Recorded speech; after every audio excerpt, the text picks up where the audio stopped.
Will discuss about the governor. Governor जो होता है वो क्या है, नॉमिनल एग्जीक्यूटिव होता है स्टेट का। हमारा जो कॉन्स्टिट्यूशन है उसका जो पार्ट 6 है वो स्टेट गवर्नमेंट से डील करता है। तो उसमें से जो एग्जीक्यूटिव वाला पोर्शन है वो आर्टिकल 153 से 167 तक है, और इसके अंदर गवर्नर, काउंसिल ऑफ मिनिस्टर्स, बहुत सारे डिपार्टमेंट्स वो सब आते हैं। इसमें से इसके अंदर ही गवर्नर आता है। तो गवर्नर जो है प्रेसिडेंट की तरह, गवर्नर भी नॉमिनल एग्जीक्यूटिव है, क्योंकि इंडिया में पार्लियामेंट्री फॉर्म ऑफ गवर्नमेंट है, स्टेट्स में भी पार्लियामेंट्री फॉर्म ऑफ गवर्नमेंट है। तो गवर्नर जो है वो रियल एग्जीक्यूटिव नहीं है, वो क्या है, नॉमिनल एग्जीक्यूटिव है, डी जूरे एग्जीक्यूटिव है। प्रेसिडेंट भी डी जूरे एग्जीक्यूटिव है, लेकिन गवर्नर के पास एक फंक्शन और है। गवर्नर जो होता है वो सेंटर का नॉमिनी होता है स्टेट में, क्योंकि गवर्नर जो होता है वो ना इलेक्शन से चूज किया जाता है, ना कोई इनडायरेक्ट इलेक्शन होता है उस पर। प्रेसिडेंट में इनडायरेक्ट इलेक्शन होता है, लेकिन गवर्नर में नहीं होता है, वो प्रेसिडेंट बस नॉमिनेट करता है उसे। तो एक तरीके से गवर्नर जो है वो नॉमिनी है किसका, सेंट्रल गवर्नमेंट का। 7th constitutional amendment act of 1956 जो है उसने एक मॉडिफिकेशन किया कि गवर्नर जो है वो एक या एक से ज़्यादा स्टेट्स का भी गवर्नर हो सकता है। एक गवर्नर 2 स्टेट्स का भी गवर्नर एक साथ हो सकता है। ये 7th constitutional amendment act of 1956 में जोड़ा गया। अब सुप्रीम कोर्ट में केस आया, हरगोविंद पंत केस। इसमें सुप्रीम कोर्ट का ये फैसला आया कि जो हमारा गवर्नर है वो कोई सेंट्रल गवर्नमेंट से सबऑर्डिनेट अथॉरिटी नहीं है, ये ही कॉन्स्टिट्यूशन बॉडी है जो स्वयं कॉन्स्टिट्यूशन ने बनाई है। तो ये जो है कोई ऐसा नहीं है कि सबऑर्डिनेट है या फिर एक एजेंट है सेंट्रल गवर्नमेंट का गवर्नर, वो एक इंडिपेंडेंट पोस्ट है, ऐसा सुप्रीम कोर्ट ने कहा है। नाउ गवर्नर जो है उसके बारे में वो कैसे चुना जाएगा, तो जो हमारा ड्राफ्ट कॉन्स्टिट्यूशन तैयार हुआ था उसमें गवर्नर के लिए एक डायरेक्ट इलेक्शन लिखा गया था कि गवर्नर के लिए डायरेक्ट इलेक्शन होगा on the basis of universal adult franchise. लेकिन पार्लियामेंट्री फॉर्म ऑफ गवर्नमेंट में चीफ मिनिस्टर जो है वो भी डायरेक्ट इलेक्शन से चूज किया जाएगा और गवर्नर भी डायरेक्ट इलेक्शन से चूज किया जाएगा। तो डिस्प्यूट होने के चांसेस बहुत ज़्यादा बढ़ जाते हैं। और दूसरी बात, गवर्नर जो है सिर्फ नॉमिनल एग्जीक्यूटिव है, उसके लिए इतने पैसे खर्च करना इलेक्शन में वो भी सही नहीं है। तो इसीलिए अमेरिका का मॉडल जिसमें गवर्नर जो होता है वो डायरेक्टली इलेक्टेड होता है उसे डिस्कार्ड किया गया, और कनाडा का मॉडल जिसमें जो गवर्नर होता है वो नॉमिनेट किया जाता है प्रेसिडेंट के द्वारा, वो अडॉप्ट किया गया। इससे एक फ़ायदा और मिलेगा कि सेंटर का स्टेट्स पे कंट्रोल रहेगा। नाउ अपॉइंटमेंट ऑफ गवर्नर, तो गवर्नर के अपॉइंटमेंट के बारे में हमारा कॉन्स्टिट्यूशन ने बस 2 शर्त रखी हैं, 2 क्वालिफिकेशंस रखी हैं। क्या चीज़, कि वो 35 ईयर्स एज का होना चाहिए और भारत का नागरिक होना चाहिए। सरकारी कमीशन जो है जो 1988 में बनाया गया था सेंट्रल स्टेट रिलेशन को रिव्यू करने के लिए, उसने कुछ रिकमेंडेशंस दी, क्योंकि गवर्नर और स्टेट गवर्नमेंट के बीच में अक्सर डिस्प्यूट्स चलते रहते हैं, क्योंकि जो गवर्नर होता है उसके पास डिस्क्रिशन है इमरजेंसी लगाने की, स्टेट इमरजेंसी लगाने की, वो प्रेसिडेंट को रिकमेंड कर सकता है। तो इसलिए चीफ मिनिस्टर और गवर्नर के बीच में डिस्प्यूट चलते रहते हैं। तो सरकारी कमीशन को ख़त्म करने के लिए, सेंटर स्टेट रिलेशंस को इम्प्रूव करने के लिए कुछ प्रोविजंस रिकमेंड किए जो लागू नहीं हो पाए, कि जो हमारा गवर्नर है वो एक एमिनेंट पर्सन, किसी वॉक ऑफ लाइफ में एमिनेंट होना चाहिए, वो जो उस स्टेट से जुड़ा नहीं होना चाहिए, रिसेंट पास्ट में पॉलिटिक्स से जुड़ा नहीं होना चाहिए, और साथ ही साथ जो हमारा कॉन्स्टिट्यूशन है उसमें खुद ऐड कर देना चाहिए कि चीफ मिनिस्टर से कंसल्टेशन लेके प्रेसिडेंट जो है गवर्नर को अपॉइंट करेगा। ये खुद कॉन्स्टिट्यूशन में ऐड हो जाना चाहिए, लेकिन ये सब नहीं हुआ। अब ओथ, जो गवर्नर है वो ओथ लेता है कि वो true faith and allegiance hold करेगा, कॉन्स्टिट्यूशन को अपहोल्ड करेगा और अपनी ड्यूटीज जो है वो फेथफुली एग्जीक्यूट करेगा। नाउ टर्म ऑफ ऑफिस, तो वो 5 साल का ऑफिस होल्ड करता है गवर्नर। तो गवर्नर जो 5 साल का ऑफिस होल्ड करता है वो प्रेशर ऑफ प्रेसिडेंट पे सब्जेक्टेड है, मतलब प्रेसिडेंट चाहे तो बेकारण ही गवर्नर को हटा सकता है। गवर्नर जो है वो एक ऐसी पोस्ट है जो प्रेसिडेंट के प्लेजर पे जो है वो अपॉइंट होती है। तो या तो गवर्नर खुद रिजाइन कर दे, गवर्नर अगर रिजाइन करना चाहता है तो रिजाइन कर सकता है चीफ मिनिस्टर को अपना लेटर देके, लेकिन प्रेसिडेंट जो है वो उसे कभी भी रेजिग्नेशन के लिए कह सकता है, उसे डिसमिस कर सकता है, ठीक है। और ये बात जो है सुप्रीम कोर्ट ने सूर्य नारायण केस में कही भी है कि प्रेसिडेंट की डिस्क्रिशन है इसमें कि वो गवर्नर को डिसमिस भी कर सकता है।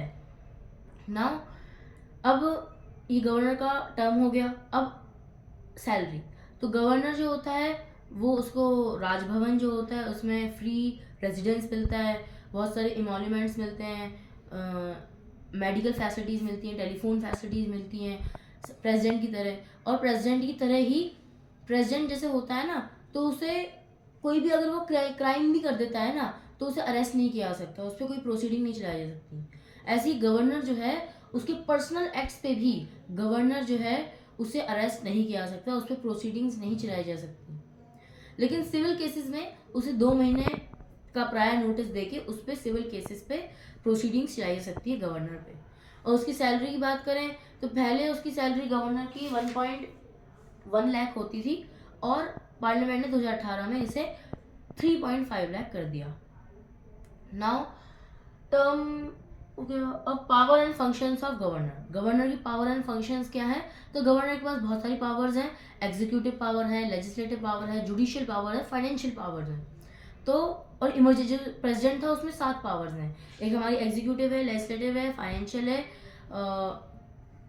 इमरजेंसी पावर्स हैं, मिलिट्री पावर्स हैं, डिप्लोमेटिक पावर्स हैं। तो ये बहुत सारी पावर्स है प्रेसिडेंट के पास। लेकिन गवर्नर के पास जो डिप्लोमेटिक पावर है, मिलिट्री पावर है और हमारा इमरजेंसी पावर है, वो गवर्नर के पास नहीं होती है। गवर्नर के पास ये 4 पावर होती है। अब जो हमारी एग्जीक्यूटिव पावर होती है उसमें क्या है कि गवर्नर के नाम से ही जितने भी स्टेट लॉज होंगे वो इम्प्लीमेंट होंगे। गवर्नर जो है, जो उसकी ऑथेंटिकेशन के अंडर है जो लॉज, उसके पे लॉज बना सकता है, उसके प्रोसीजर को रेगुलेट कर सकता है गवर्नर। कंडक्ट ऑफ बिजनेस पे रूल्स एंड रेगुलेशन बना सकता है। वो जो है SPSC, JPSC, इन सब के जो मेंबर्स हैं उनको अपॉइंट करता है। फाइनेंस कमीशन मेंबर्स को अपॉइंट करता है। Finance commission of not central state, तो उनको अपॉइंट करता है। बहुत सारी चीज़ें करता है गवर्नर, अपॉइंट करता है। एडवोकेट जनरल ऑफ इंडिया को अपॉइंट करता है। लेकिन ध्यान देने वाली बात यह है कि जो SPSC और JPSC के मेंबर्स और चेयरमैन है उसे अपॉइंट तो गवर्नर करता है, लेकिन रिमूव सिर्फ प्रेसिडेंट कर सकता है। ठीक है, अब हम बात करते हैं लेजिस्लेटिव पावर्स की। तो गवर्नर के पास लेजिस्लेटिव पावर्स भी हैं, क्या कि वो समन कर सकता है, प्रोड्यूस कर सकता है पार्लियामेंट को, डिसॉल्व कर सकता है पार्लियामेंट को। वो अलग बात है, जब तक काउंसिल ऑफ मिनिस्टर्स जो है वो कॉन्फिडेंस एंजॉय कर रहे हैं तब तक वो ये सब नहीं कर सकता। Council of ministers headed by chief minister, उनकी रिकमेंडेशन पे ही गवर्नर ये सब कर सकता है। और उसके बाद साथ में अगर कोई लॉ आता है उसके पास, तो उसके पास 4 ऑप्शन होते हैं। प्रेसिडेंट के पास 3 ऑप्शन होते हैं, या तो वैसे दे, या रोक ले, या फिर रिकंसिडरेशन के लिए भेज दे। और अगर रिकंसिडरेशन का लॉ आएगा वो उस पर मैंडेटरी होता है। गवर्नर में 4 ऑप्शन होते हैं, एक तो दे, रोक ले, विदहोल्ड कर ले अपनी एसेंट, तीसरा रिकंसिडरेशन के लिए भेज दे, और चौथा ऐसे जो बिल है उसे प्रेसिडेंट के लिए रिजर्व कर दे। तो प्रेसिडेंट के लिए रिजर्व करता है तो गवर्नर का काम खत्म। अब गवर्नर जो है उसे क्या करना पड़ेगा? गवर्नर कोई काम नहीं है, प्रेसिडेंट अगर साइन कर देगा तो वो लॉ बन जाएगा। गवर्नर के एसेंट की जरूरत नहीं पड़ती है उस केस में। नाउ अगर वो रिकंसिडरेशन के लिए भेजता है एक बिल को, तो वो बिल अगर रिकंसिडर होकर वही डिट्टो 6 महीने के अंदर आ गया, तो उसके बाद वो जो बिल है गवर्नर जो है वो मैंडेटरी हो जाएगा उस पर साइन करने के लिए।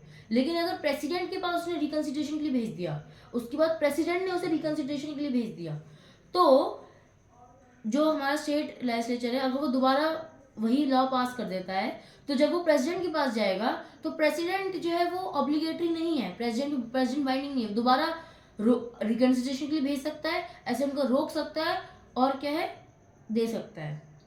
तो गवर्नर जो है अगर रिकंसिडरेशन के बाद वही लॉ आ गया तो गवर्नर जो है उसके पास पावर्स नहीं है, उसको साइन करना ही पड़ेगा, या फिर वो रोक सकता है, वो रिकंसिडरेशन के लिए नहीं भेज सकता। लेकिन जो हमारा प्रेसिडेंट है वो रिकंसिडरेशन के लिए दोबारा ही भेज सकता है, वो कितने नंबर ऑफ टाइम्स भेज सकता है। नाउ जो लेजिस्लेटिव पावर्स में वो मिनिस्टर्स को भी अपॉइंट करता है, चीफ मिनिस्टर को भी अपॉइंट करता है। तो जो वो मिनिस्टर्स को अपॉइंट करता है, ये कॉन्स्टिट्यूशन में प्रोविज़न है कि जो हमारा स्टार्टिंग में प्रोविजन था कि मध्य प्रदेश, बिहार और उड़ीसा, इन 3 राज्यों में मिनिस्टर ऑफ ट्राइबल वेलफेयर बनेगा। मिनिस्टर ऑफ ट्राइबल वेलफेयर जो है वो शेड्यूल्ड ट्राइब्स इन सबके इंटरेस्ट को प्रोटेक्ट करेगा।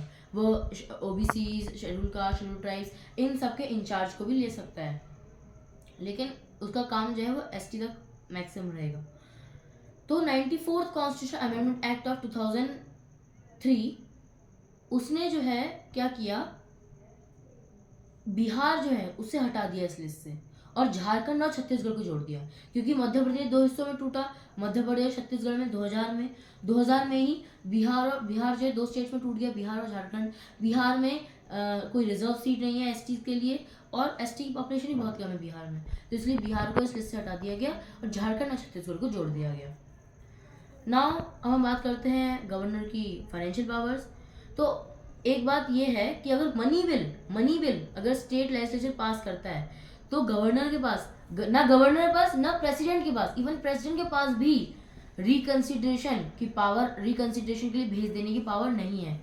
मतलब अगर मनी बिल आता है तो गवर्नर के पास सिर्फ 3 ऑप्शन रहते हैं, एक दे देना, असेंट को रोक लेना, ये प्रेसिडेंट के लिए रिकंसिडर कर देना। और प्रेसिडेंट के पास भी सिर्फ 2 ऑप्शन रहते हैं, असेंट देना और विदहोल्ड कर देना। रिकंसिडरेशन जो है वो नहीं हो सकता, प्रेसिडेंट भी नहीं भेज सकता अगर मनी बिल है तो। नाउ फाइनेंशियल पावर्स, तो फाइनेंशियल पावर्स गवर्नर की है कि अगर कोई ग्रांट देना है स्टेट गवर्नमेंट को तो वो ग्रांट जो है वो गवर्नर की प्रायर परमिशन के बिना नहीं हो सकता। जो बजट होता है वो पेश जो है वो गवर्नर ही करता है स्टेट लेजिस्लेचर में। साथ में जो हमारा मनी बिल्स होते हैं वो गवर्नर की रिकमेंडेशन पे ही इंट्रोड्यूस हो सकते हैं। तो ये सब पावर्स हैं। नाउ जुडिशियल पावर्स जो हमारा गवर्नर है प्रेसिडेंट की तरह, गवर्नर के पास भी जुडिशियल पावर्स हैं। कैसी पावर्स? वो कम्यूट कर सकता है, रिप्राइव कर सकता है, रिस्पाइट कर सकता है। वो क्या कर सकता है? पार्डन कर सकता है गवर्नर एक व्यक्ति को। ठीक है, पार्डन क्या होता है? पूरी क्षमा दे देना। कम्यूट मतलब जैसे रिग्रेस पनिशमेंट जो है उससे सिंपल पनिशमेंट कर देना, लाइटर पनिशमेंट कर देना। हमारा जो रिप्राइव होता है वो क्या होता है? डेथ सेंटेंस के लिए होता है रिप्राइव, बस कि डेथ सेंटेंस जो है थोड़ी देर के लिए रोक देना। रिस्पाइट क्या होता है? किसी स्पेशल कॉज की वजह से जो है किसी व्यक्ति को पार्डन, क्षमा कर देना। जैसे कोई व्यक्ति बीमार है तो उसकी जो है जो टाइम है उसे कम कर दिया। नाउ और रिस्पाइट जो है वो किसके लिए होता है? कि टाइम कम कर देना, 10 साल की सजा है तो 5 साल कर दिया। नाउ ये पार्डनिंग पावर्स गवर्नर के पास हैं, लेकिन प्रेसिडेंट की पार्डनिंग पावर और गवर्नर की पार्डनिंग पावर उनमें फ़र्क ये है कि प्रेसिडेंट जो है वो डेथ सेंटेंस को पूरा पार्डन कर सकता है, लेकिन गवर्नर जो है डेथ सेंटेंस को पूरा पार्डन नहीं कर सकता। वो कम्यूट कर सकता है उसे वो क्या कर सकता है? रिप्राइव कर सकता है, उसे वो पार्डन नहीं कर सकता। ठीक है, लेकिन सुप्रीम कोर्ट ने हाल ही में केस में कहा है कि गवर्नर के पास पावर है पार्डन करने की। उस पर कंट्रोवर्सी है लेकिन कहा है सुप्रीम कोर्ट ने। नाउ कॉन्स्टिट्यूशन में गवर्नर की क्या प्रोविजंस है गवर्नर के बारे में? तो आर्टिकल 153 से 167 जो है गवर्नर के बारे में बताते हैं। तो आर्टिकल 153 क्या कहता है कि जितने भी एग्जीक्यूटिव एक्शंस है स्टेट के वो गवर्नर के नाम से होंगे। आर्टिकल 163 वो ये कहता है कि जो काउंसिल ऑफ मिनिस्टर्स है उसकी एड एंड एडवाइस पे गवर्नर काम करेगा, एक्सेप्ट जब उसकी डिस्क्रिशनरी पावर्स होंगी। गवर्नर की कुछ केसेस में डिस्क्रिशनरी पावर्स होती हैं जो प्रेसिडेंट के पास नहीं होती हैं। प्रेसिडेंट जो है वो बाध्य है, हर काम में उसे काउंसिल ऑफ मिनिस्टर से एड एंड एडवाइस लेनी पड़ेगी, लेकिन गवर्नर जो है उसके पास कुछ डिस्क्रिशनरी पावर्स होती हैं। जैसे कोई बिल आया तो उस बिल को उसके पास डिस्क्रिशनरी पावर है, वो उसको प्रेसिडेंट के लिए रिजर्व करना है या नहीं करना है ना। पहले जैसे क्या है, असम, मेघालय, त्रिपुरा, मिजोरम, इनमें ऑटोनॉमस ट्राइबल काउंसिल है, तो उसमें जो कितना अमाउंट जो है वो बांटा जाएगा उन सबको, तो वो गवर्नर के पास उसकी पावर है। स्टेट इमरजेंसी डिक्लेयर करने की पावर, प्रेसिडेंट रूल की रिकमेंडेशन देने की पावर जो है वो गवर्नर के पास है। गवर्नर किसी से एड एडवाइस नहीं मांगेगा, वो प्रेसिडेंट को कह सकता है कि कॉन्स्टिट्यूशन मशीनरी फेल हो गई है स्टेट में और प्रेसिडेंट रूल की ज़रूरत है। जब प्रेसिडेंट रूल लग जाता है स्टेट में तो पूरी पावर जो होती है वो गवर्नर के पास आ जाती है on the behalf of president. ये सब डिस्क्रिशनरी पावर्स हैं। तो इन डिस्क्रिशनरी पावर्स के अलावा बाकी सब केसेस में गवर्नर जो है वो aid and advice of president पे ऑफ काउंसिल ऑफ मिनिस्टर्स पे काम करेगा। जो हमारा 42nd कॉन्स्टिट्यूशनल अमेंडमेंट एक्ट है उसने जो प्रेसिडेंट का आर्टिकल 74 है कि काउंसिल ऑफ मिनिस्टर, जो प्रेसिडेंट है वो काउंसिल ऑफ मिनिस्टर की एड एंड एडवाइस पे काम करेगा, उसे बाइंडिंग बना दिया था, उसमें शैल शब्द जोड़ दिया था। लेकिन गवर्नर के केस में कोई ऐसा शैल शब्द नहीं है, लेकिन सुप्रीम कोर्ट ने जजमेंट में कहा है कि गवर्नर जो है वो बाइंडिंग है किस पे, जो एडवाइस जो काउंसिल ऑफ मिनिस्टर देती हैं उसके एडवाइस पे गवर्नर बाइंडिंग है। जहाँ पे कॉन्स्टिट्यूशन में जहाँ ये लिखा है कि अगर गवर्नर सेटिस्फाइड है तो मतलब जो स्टेट की काउंसिल ऑफ मिनिस्टर्स है वो सेटिस्फाइड है, तो समझ में आ रही है। Now article 165-64 that says that कि जो हमारे काउंसिल ऑफ मिनिस्टर्स हैं वो कलेक्टिव रिस्पॉन्सिबल होंगे टू स्टेट लेजिस्लेचर। ये जो है पार्लियामेंट्री फॉर्म ऑफ गवर्नमेंट की फाउंडेशन है। नाउ जो हमारा गवर्नर होता है ना, उसके पास भी प्रेसिडेंट की तरह ऑर्डिनेंस बनाने की पावर होती है। ऑर्डिनेंस क्या होता है? जब जैसे प्रेसिडेंट जो होता है, जब पार्लियामेंट सेशन में नहीं होती है तो पार्लियामेंट जो है, जो प्रेसिडेंट है वो ऑर्डिनेंस बना सकता है। ऐसे ही गवर्नर जो है जब स्टेट लेजिस्लेचर सेशन में नहीं होती है तो क्या होता है, अब ऐसा नहीं है कि लोग जैसे लोकसभा राज्यसभा है दोनों सेशन में नहीं हो तभी बना सकता है ये प्रेसिडेंट। अगर राज्यसभा कभी डिसॉल्व होती नहीं, लोकसभा डिसॉल्व है, तो उस केस में भी प्रेसिडेंट के पास पावर है। ऐसी गवर्नर के पास जो है, वैसे तो एक ही होता है, 7 ऐसे स्टेट्स हैं जिनमें 2 होते हैं, 2 बाई कैमरल लेजिस्लेचर है। तो ऐसे स्टेट्स जो हैं, अगर कोई एक जैसे लेजिस्लेटिव काउंसिल डिसॉल्व नहीं होती राज्यसभा की तरह, तो अगर लेजिस्लेटिव काउंसिल सिर्फ है तो भी गवर्नर के पास पावर है ऑर्डिनेंस बनाने की, लाइक द प्रेसिडेंट। अब गवर्नर की जो ऑर्डिनेंस मेकिंग पावर है ना, इस पे केस चला है डीसी वाडवा केस।